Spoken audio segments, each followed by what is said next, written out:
Hey, good evening there, ladies and gentlemen. I'm Brandon Morbilius. Alongside here with me, as usual, cameraman Jordan Redbeard McCoy, right here live on the WHS Network on YouTube.com, here with your 2020 Girls Basketball Tournament preview show. Delaware County tournament cranking up this week. That's going to be a fantastic tournament as usual, as long as the weather holds off. And so we're getting on here tonight, just kind of giving you all a preview and a insight into the Delaware County Girls Basketball Tournament held starting up tomorrow night, actually, at Yorktown High School. We're really looking forward to some great basketball action. And it's all going to start off here within the first two rounds. The first and second rounds will be held at Yorktown High School, in which the first round games will be featuring the Delta Lady Eagles taking on the Yorktown Lady Tigers. That should be a fantastic matchup to start off the festivities at 6 o'clock tomorrow night. Then after that will be Cowan, the Cowan Lady Blackhawks, taking on your Wapahani Lady Raiders at an 8 o'clock start time, sharp again, all the way out at Yorktown High School.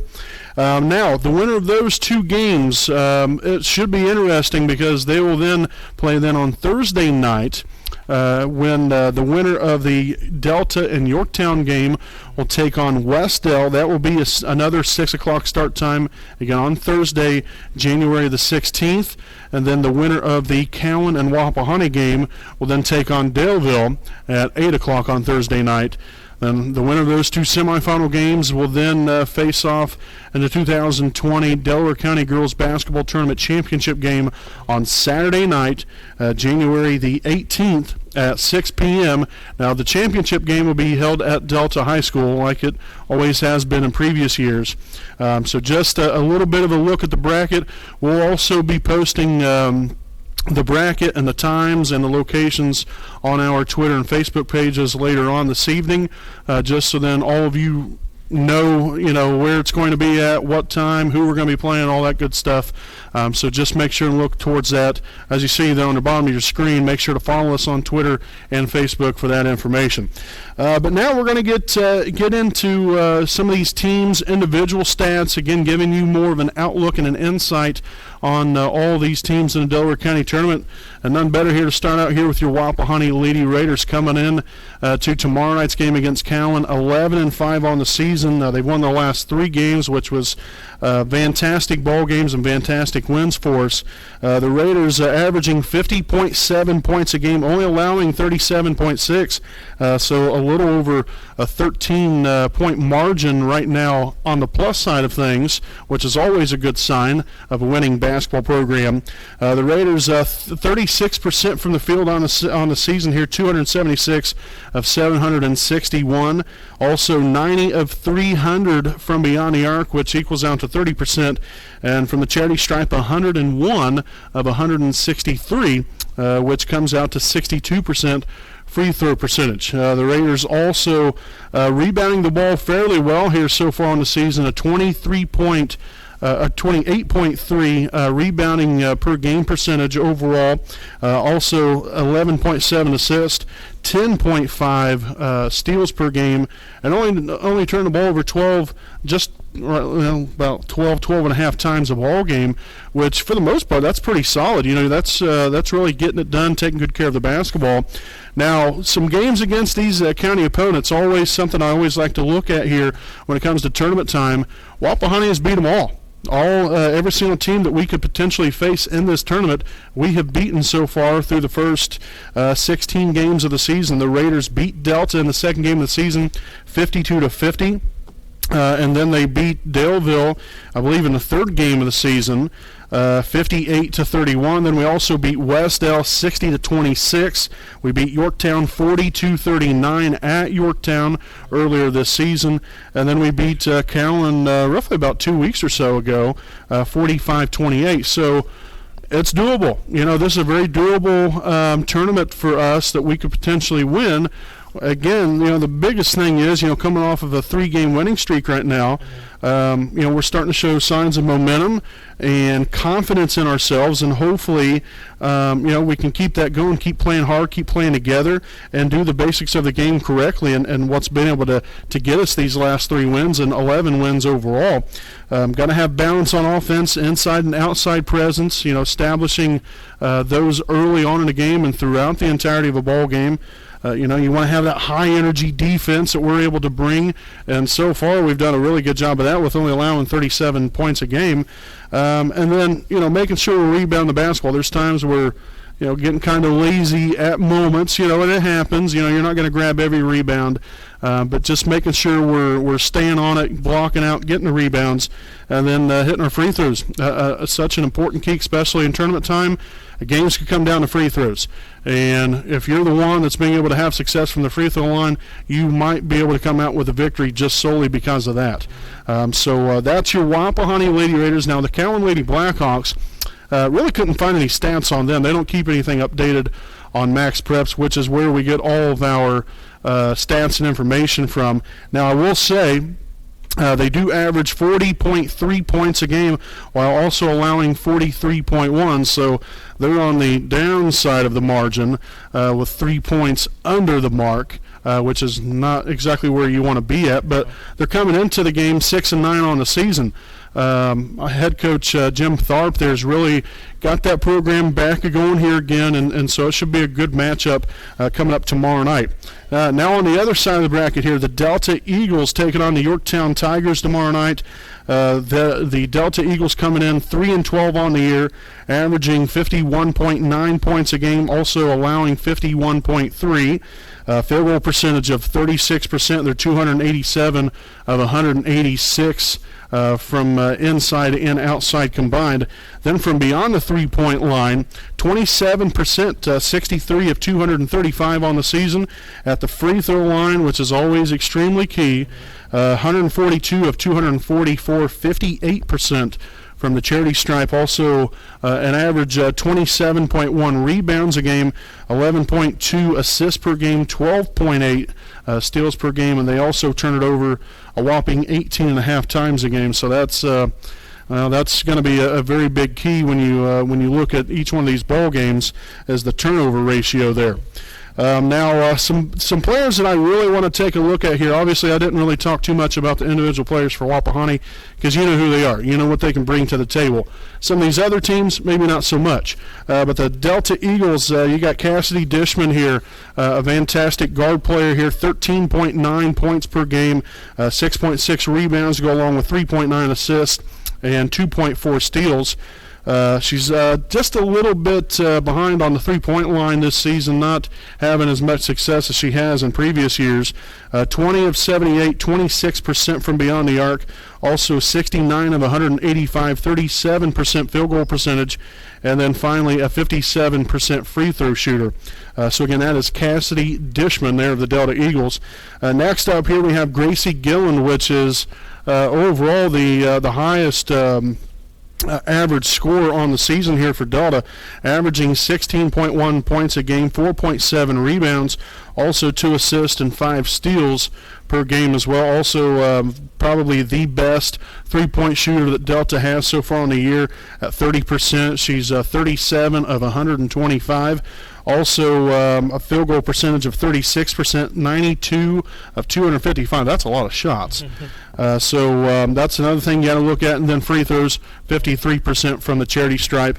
And then finally here, Addie Chester, another guard player here for the Eagles, 6.6 points per game, 2.5 rebounds, 3 assists, and 2.4 steals. Followed here a 32% field goal percentage.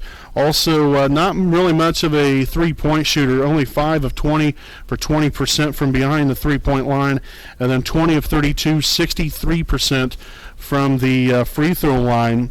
So again, that's the Delta Eagles, kind of again giving all of you an insight about their team and their overall individual stats. Now the Yorktown Tigers, 10-6 record on the season. Again, they're a tough group to play against. We played them against them earlier on the season and won by a nail-biting 3 points. So they're a team definitely to watch out for. Tigers averaging 53.7 points a game, 45.3 points allowed on the season. So, again, they're on the plus side by right around 8 points or so there. Field goal percentage of 37%, 305 of 837. Also here from beyond the arc, 27%, 57 of 213. And then at the free throw line, 62%, 123 of 198. They also rebound the ball fairly well here as well, 26.4 rebounds, 11.8 assists, also 11.7 steals per game, and then they turn it over 16 times a game as well. Now some key players to look at here for Lady Tigers. Elizabeth Reese, at least here on the season, has been their best player overall, 13.6 points per game, which is in wide margin the best on the team overall, to go along with 2.6 rebounds, also 2.1 assists per game. Really getting it done from beyond the arc as well, 29 of 81, 36% from behind the three-point line, also 68 of 175, 39% field goal percentage, and a 67% free throw shooter. So again, that's Elizabeth Reese. Next up here we have Toby Bell. Another young lady that has really played solid so far this year, 11 points per game, 5.6 rebounds, also a 46% field goal percentage, not much of a three-point shooter at all. I think she's shot 2 or 3 all season long. But she also is 31 of 43, 72% from the free throw line. So again, that is Toby Bell. Also here we have Carly Culberson. Averages 9.8 points a game, 2.9 rebounds, also 3.8 assists, and 4.8 steals on the season. 36% field goal percentage, also only 16% from beyond the arc. She has struggled mightily from behind the three-point line this season, which is a little different. She hasn't really kind of bounced back, I'm sure, the way she's hoped after she had her little injury last year. But also a pretty decent free throw shooter here as well, 25 of 38, 66% from the charity stripe. Again, that's guard Carly Culberson. And then the last two here, you have Leah Alexander, 8.1 points per game overall average here, along with 3.8 rebounds a game, 31% field goal percentage, followed by 24% from beyond the arc, and 23 of 37, 62% from the free throw line. And then lastly here, a post player. We've all talked about, 4 guards now. One big-time post player, Jalen Dunsmore, here for the Tigers. 4.9 points a game, 5.8 rebounds, also 33% field goal percentage, and 50% from the charity stripe. So I'm going to finish talking here and send it on over here to Redbeard. Again, that was just kind of the lowdown here with both sides. You got Callan, Wapahani, Delta, Yorktown tomorrow night. Now we'll send it on over here to Redbeard to give you the lowdown here on West Dell and Daleville. Thanks, Marv. I'll try to keep this short and sweet. All right. First, we'll start off with the West Dell Warriors. They're coming in at 2-14 on the season. As a team, they average 30.6 points per game while giving up 49.3 points per game. So on the negative side of the margin, pretty good. From the field, they're 164 for 583, good for 28%. From the three-point line, they're 44 of 191, good for 23%. Free throws, they're 81 for 177, 46%. They get 21.4 rebounds, 5.9 assists, 9.9 steals, and 22.5 turnovers per game. Individually, we'll start with Izzy Mitchell. She averages 6.2 points per game and 3.8 rebounds per game. She's 29 of 99, which is good for 29% from the field. And she's 36 of 65, which is 55% from the free throw line. Next, we have Lauren Johnson. She gets 4.6 points per game and 1.6 rebounds per game. And from the three-point line, she's 16 for 53, which is good for 30%. Next, we got the Delaware Broncos. They're coming at 7-10 on the season. As a team, they score 46.9 points per game while giving up 50.8. Field goal percentage, 34%, 231 of 676. The three-point line are 24%, 62 for 261. The free throw line, 65%, 145 of 224. They average 24.2 rebounds, 6.8 assists, 10.2 steals per game, and turn the ball over 15.4 times a game. Individually, we'll start with Heather Poulter. She's 17.4 points per game, 10.5 rebounds per game while getting 3.8 steals per game. We've got Audrey Voss. She gets 10.8 points per game, 6.8 rebounds per game. And from the 3-point line, she's 7 of 28, 25%. Next, we got Ashley Craig, 9.3 points per game, 2.4 rebounds per game, 1.7 assists per game, and 1.5 steals per game. Then we'll finish with Emmy Isom. She gets 4.6 points per game, 2 steals per game. And from the 3-point line, she's 11 of 50, which is good for 22%. Man, good enough for you. I'll tell you what, that was short and sweet. Short, sweet, and to the point right there, folks. Obviously, you can tell who is a lot more long-winded and talks all the time. But Redbeard, thanks for giving us a lowdown there on the Westdale Lady Warriors and the Daleville Lady Broncos. Again, those two teams will face the winner of the first 2 games tomorrow night, again, with Delta and Yorktown facing off at 6 o'clock tomorrow night. The winner of that game will play against Westdale on Thursday night at 6 o'clock. Then, obviously, the winner of the Cowan and Wampahoney game will take on Daleville at 8 o'clock on Thursday evening. So, again, make sure come on out, support the Wampahoney Lady Raider basketball team. Always be a sign of encouragement, and come on out, support them, and root them on to hopefully 3 victories this week. And what should be a very, very interesting tournament, very talented tournament. And so we're really looking forward to it. But like I said, this is a very winnable tournament here for your Wampahoney Lady Raiders, and hopefully they can come home with 3 wins this week. So, again, we just wanted to spend some time here with you this evening. I know I was long-winded. He wasn't so much. But just wanted to give you an insight on the 2020 Delaware County Girls Basketball Tournament, all these different teams, the different players to watch for, and what kind of impact they've had on the season here so far.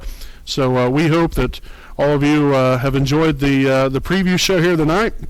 And again, I did want to add, we will not be broadcasting any of the games unless if one of the teams or both of our teams, hopefully both, yes, that's the plan anyway, get to the championship game on Saturday night. And when I mean both of those teams, obviously the boys basketball tournament cranking up this week as well. So I know we're going to be very busy, but we do want to let all of you know that we're not able to broadcast all these other games, but we're going to try our best to potentially broadcast one or both, potentially depending upon if either team gets to the championship game on Saturday night. So we'll be there. We'll have all the stats and other scoring updates throughout the evening as well. We'll have it on our Facebook and Twitter pages both. So again, please follow us on both social media examples there, to where we can hopefully give all of you the information that you so desire. But folks, again, thanks for watching us. Again, I'm Brandon Morbilius alongside cameraman Jordan Redbeard McCoy. Thanking all of you for watching, and we'll see you next time right here live on the WHS Network.